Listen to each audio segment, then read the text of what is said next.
आज की ये हॉरर स्टोरी सुनकर आपको लगेगा कि हो सकता है कहीं मेरे साथ ये इंसिडेंट ना हो जाए, ये हॉरर सीन मेरे साथ ना हो जाए।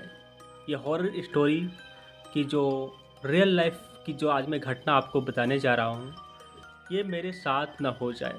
आपको भी ऐसा लगेगा। कैसे? तो चलिए मैं आपको बताता हूँ।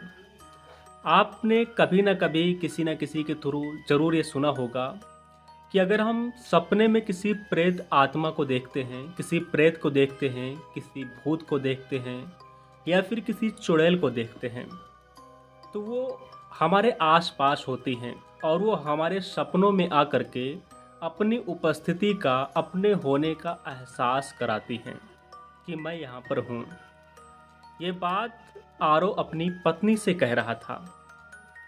आप लोगों को लग रहा होगा कि मैं आप लोगों से क्या बकवास भरी बातें कर रहा हूँ, लेकिन ये बकवास भरी बातें नहीं हैं, ये सच है। और आरो अपनी पत्नी से यही बातें बता रहा था।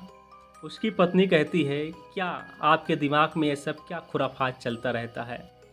आप ऐसी ऐसी बातें सोचते हो जो पॉसिबल ही नहीं है। आपकी तरह उसकी पत्नी ने भी आरो को यही कहा। उसकी पत्नी का नाम अदिति है।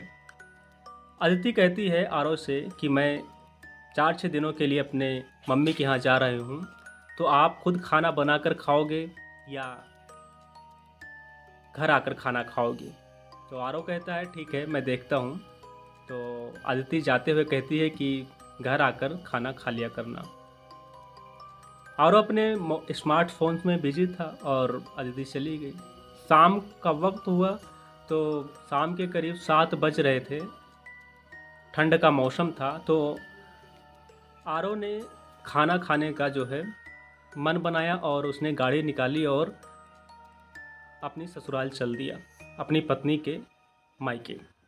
वहाँ जाने का रास्ता बहुत थोड़ा जो है लंबा नहीं था।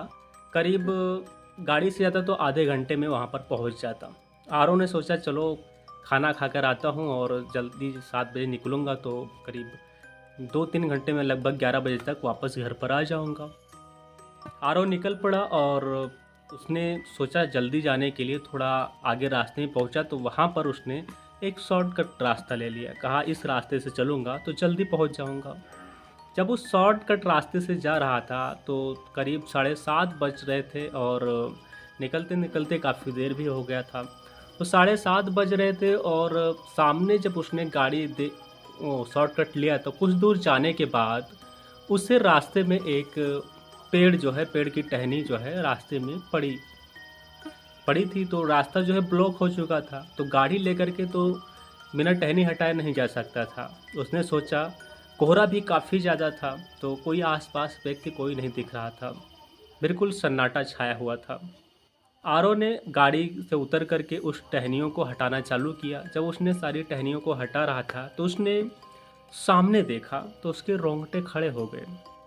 एक पल के लिए लगा कि उससे के सामने कोई ऐसी प्रेत आत्मा है। बहुत ही उसकी आँखें जो है बड़ी-बड़ी थी और जो है काफ़ी दूर था, लेकिन आरो को लगा कि कोई प्रेत आत्मा है। लेकिन आरो ने सोचा कोहरा बहुत ज़्यादा है, हो सकता है कि कोई प्रेत आत्मा ना किसी आसपास के गांव का कोई व्यक्ति हो जो अभी यहाँ पर हमारी तरह वो भी फंसा हो। तो आरो ने टहनियाँ हटाना जारी रखा और जैसे ही टहनियाँ साफ हुई तो एक बड़ी सी टहनी पड़ी थी, जो इसे उठाकर काफ़ी मेहनत लगा आरो को। वो उठा रहा था, उठ नहीं रहा था। और तभी जो उसने साया देखा था वो उसकी तरफ बढ़ता आ रहा था। जब उसकी तरफ बढ़ता आ रहा था तो उसने देखा कि वाकई में कोई साया है और वो आरो की तरफ बढ़ता आ रहा था। आरो बार बार बोल रहा था कि तुम कौन हो, कौन हो, लेकिन उधर से कोई भी आवाज़ नहीं आ रही थी। आरो ने पीछे अपने गाड़ी की तरफ देखा तो गाड़ी थोड़ी दूर पर थी। तो वो शैतान इतना करीब आ चुका था कि आरो अब अपनी गाड़ी की तरफ न जा करके उस जंगल में अंदर की तरफ भागने लगा। आरो भाग रहा था और उसके पीछे जो शैतान था, जो प्रेत था, वो भी उसके पीछे दौड़ रहा था। अब आरो को लग रहा था कि उसके जीवन की ये लास्ट समय है और जो शैतान है वो उसको कभी ना कभी तो पकड़ ही लेगा और मैं तो इंसान हूँ, मैं तो थक ही जाऊँगा कुछ दूर दौड़ करके। तो आरव अपनी पूरी शक्ति से दौड़ रहा था, लेकिन कहते हैं कि शैतान से कौन ही जीत पाया है। तो पीछे से शैतान ने आरव को जकड़ लिया।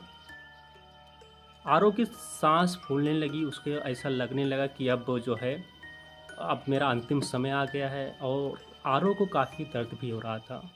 अचानक आरव की आंखें खुली तो उसके सामने कुछ भी नहीं था।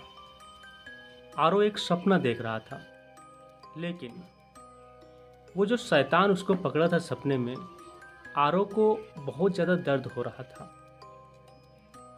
ऐसा लग रहा था कि मानो सच में उसे किसी ने पकड़कर दबोच लिया हो। उसके सीने में काफ़ी ज़्यादा दर्द हो रहा था। ये दर्द उसे करीब 5 से 6 दिनों तक होता रहा। कहते हैं कि जब हम किसी प्रेत को हम अपने सपने में देखते हैं तो उसके आस-पास होने का एहसास होता है, वो अपने आप को होने का एहसास दिलाते हैं। तो ऐसा ही आरव के साथ हुआ, और बहुत से ऐसे लोग हैं जिनके साथ ये घटना हुई होगी। तो आप लोग कमेंट बॉक्स में बताएं, और बताएं कि आपके साथ कोई ऐसी घटना हुई है या फिर नहीं हुई है। तो हमको भी पता चलेगा कि हाँ, ये बात कितनी सच है, कितनी झूठ है। और कई लोगों के साथ ये ऐसी सारी घटनाएं हुई है, वो लोग बताते हैं। तो मैंने सोचा ये छोटी सी कहानी आप लोगों के साथ शेयर की जाए, और आप लोग कमेंट बॉक्स में ज़रूर बताएं। और हाँ, जो सपने में शैतान होते हैं, जैसा कि मैंने कहानी में बताया, वैसे ही जो है आप लोगों को लग रहा होगा कि ये क्या बकवास की बातें हैं। मुझे भी पहले ऐसे ही लगता था, क्या बकवास की बातें हैं। लेकिन जब मैंने इस स्टोरी में डीप में जाकर कई लोगों से बातें की, तब जाकर के पता चला कि नहीं, सारे लोग तो झूठ नहीं बोल रहे होंगे, कुछ तो सच्चाई होगा। तो उसके बाद मैंने सोचा चलो आप लोग के साथ ये स्टोरी शेयर किया जाए, और मैंने आप लोगों के साथ शेयर किया। तो उम्मीद करता हूँ आपको पसंद आया होगा, और कमेंट बॉक्स में अपनी राय ज़रूर दें।